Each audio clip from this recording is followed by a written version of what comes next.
क्या सच में मेरी जिंदगी की कोई कीमत नहीं?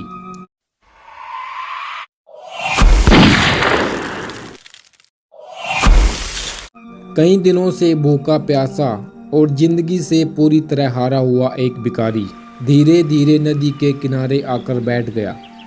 उसका शरीर कांप रहा था, पैरों में ताकत नहीं बची थी और आंखों में एक अजीब सा खालीपन था। फटे हुए कपड़े, सूखा हुआ चेहरा और दिल में एक ही सवाल, क्या सच में मेरी जिंदगी की कोई कीमत नहीं? वह रोज लोगों के सामने हाथ फैलाता था, लेकिन हर बार सिर्फ कुछ सिक्के मिलते, इतने कि बस जिंदा रह सके लेकिन जी ना सके। धीरे धीरे उसके अंदर की उम्मीद मर चुकी थी। उसने आसमान की तरफ देखा और मन ही मन कहा, भगवान अब बस मुझसे और नहीं सहा जाता। उसने आत्महत्या करने का निर्णय ले लिया।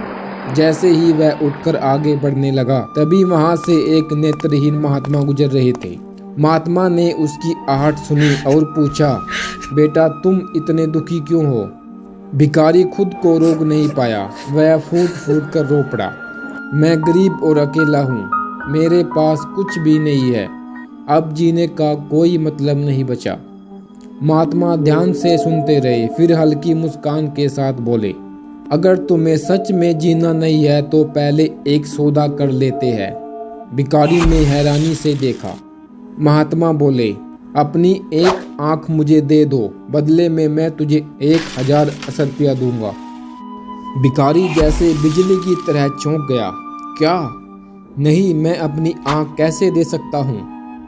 महात्मा ने शांत स्वर में कहा, ठीक है, आंख नहीं तो अपना एक हाथ दे दो, मैं तुम्हें 10,000 रुपया दूंगा। अब भिखारी डर गया। नहीं, यह तो कभी नहीं हो सकता।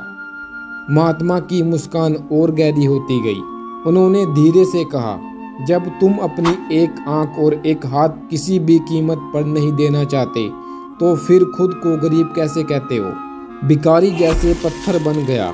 उसके अंदर कुछ टूट नहीं, कुछ जाग रहा था। महात्मा आगे बोले, तुम्हारे पास आंखें हैं जो इस दुनिया की खूबसूरती देख सकती है, हाथ है जो मेहनत करके किस्मत बदल सकते हैं, दिमाग है जो सही और गलत समझ सकता है, और दिल है जो सपने देख सकता है। ये सब मिलकर दुनिया का सबसे बड़ा धन बनते हैं। भिखारी की आंखों में आंसू बहने लगे, लेकिन इस बार ये आंसू कमजोरी के नहीं थे, ये समझ के थे, जागने के थे। उसे पहली बार एहसास हुआ कि वह गरीब नहीं था, वह तो खुद एक खजाना था, बस उसने खुद को कभी पहचाना ही नहीं। वह महात्मा के चरणों में गिर पड़ा, मुझे माफ कर दीजिए, मैं अब कभी हार नहीं मानूंगा। उस दिन के बाद से सब कुछ बदल गया। उसने भीख मांगना छोड़ दिया, छोटा सा काम शुरू किया, दिन रात मेहनत की, कई बार गिरा लेकिन हर बार उठा। धीरे धीरे उसकी जिंदगी संवरने लगी। कुछ महीनों बाद वही भिखारी अब आत्मविश्वास से भरा हुआ था। वह अच्छा खासा कमाता था और दूसरों की मदद भी करता था। एक दिन फिर वही महात्मा उससे मिले।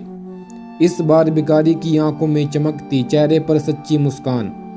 उसने उनके हाथ में कुछ पैसे रखे और कहा, महात्मा जी, उस दिन आपने मुझे 10 रुपया नहीं दी, लेकिन आपने मुझे दुनिया का सबसे बड़ा खजाना दिखा दिया, खुद पर विश्वास और मेहनत की ताकत। महात्मा मुस्कुराए और इस बार वह भिखारी सच में सबसे बड़ा धनवान बन चुका था। दोस्तों, याद रखो, हम उतने गरीब भी नहीं होते जितना हम सोचते हैं। भगवान ने हमें जो शरीर, सोच और मेहनत की ताकत दी है, वही असली धन है। जिस दिन हम इसे पहचान लेते हैं, उसी दिन हमारी जिंदगी बदलनी शुरू हो जाती है।